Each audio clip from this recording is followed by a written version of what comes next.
Hello student, welcome to PS academy. General সায়েন্সের part 6 নিয়ে তোমাদের সাথে আলোচনা করব।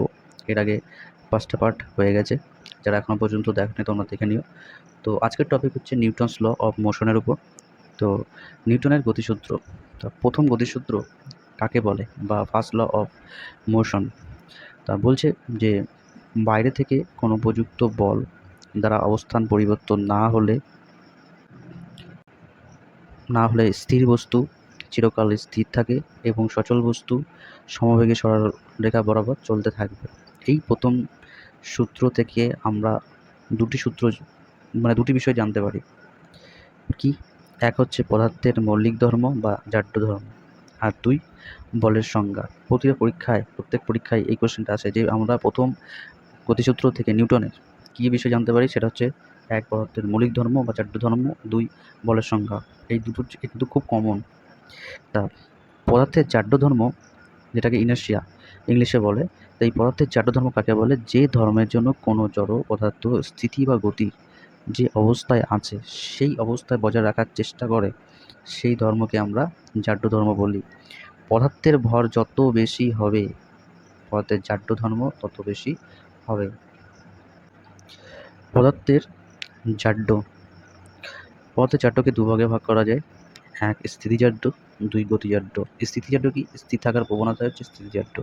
গতিজাড্য কি? গতিশীল থাকার প্রবণতাকে গতিজাড্য। এবার স্থিতিজাড্য স্থির থাকার প্রবণতার উদাহরণ কি?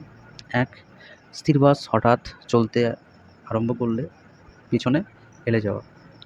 2 কোনো পোস্টকার্ড গ্লাসের উপর রেখে পোস্টকার্ডের উপর একটি কয়েন রেখে কার্ডটি তৎক্ষণাৎ সরে নিলে কয়েনটি স্থিতিজাড্যের জন্য গ্লাসে পড়ে। 3 কম্বলের ধুলো ঝাড়ার সময় কম্বলটি লাঠি দিয়ে আঘাত করলে কম্বলটি সরে যায়, কিন্তু ধুলো স্থিতিজাড্যের জন্য নিচে পড়ে যায়। Next question. এবার হচ্ছে গতিজাড্য। গতিজাড্যের উদাহরণ হলো কি? 1 চলন্ত বাস হঠাৎ থেমে গেলে সামনের দিকে যাত্রী ঝুঁকে পড়ে। 2 পাখার সুইচ বন্ধ করার পরে কিছুক্ষণ ঘুরতে থাকে, কারণ তার মধ্যে কিছু গতিশক্তি থাকে, তাই জন্য পাখা আস্তে আস্তে ঘুরতে থাকে। 3 লম্বা লাফ দেওয়ার সময় কিছু দূর থেকে দৌড়ে এসে লাফ দিতে হয়। 4 নম্বর পয়েন্ট, দৌড় প্রতিযোগীরা চূড়ান্ত সীমার পৌঁছাবার পর সঙ্গে সঙ্গে স্থির হতে পারে না। এই হলো গতিযুদ্ধের 4টে ইম্পর্টেন্ট উদাহরণ। 2 এবার হচ্ছে বলের সংজ্ঞা। কি বলছে? বাইরে থেকে যা প্রয়োগ করে কোনো অচল বস্তুকে সচল অবস্থা আনা হয় বা আনার চেষ্টা করা হয়, কিংবা সচল বস্তুর গতিমান বা দিক পরিবর্তন করা হয় বা করার চেষ্টা করা হয়, তাকে আমরা বল বলবো। বলের সংজ্ঞা কিন্তু প্রত্যেকটা পরীক্ষায় আসে। বল এরকম করে লেখা থাকবে যে বাইরে থেকে যা প্রয়োগ করলে কোনো অচল বস্তুকে সচল অবস্থা আনা হয় বা আনার চেষ্টা করা হয়, কিংবা সচল বস্তুর গতিমান দিক পরিবর্তন করা হয় বা করার চেষ্টা করে ড্যাশ, এরকম লেখা থাকবে। এরকমই দেয় প্রত্যেকটা পরীক্ষা, সমস্ত রেলের পরীক্ষাগুলোতে। তা বল হচ্ছে সবসময় ভাবে যে বল হচ্ছে একটা ভেক্টর রাশি।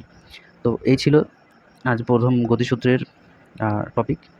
তো আজকের মতন এখানে, আবার দেখা হচ্ছে আগামীকাল। ভিডিও যদি ভালো লাগে লাইক করো, বন্ধুদের সাথে শেয়ার করো, নতুন হয়ে থাকে চ্যানেলটিকে সাবস্ক্রাইব করো, পিএস একাডেমি চ্যানেল।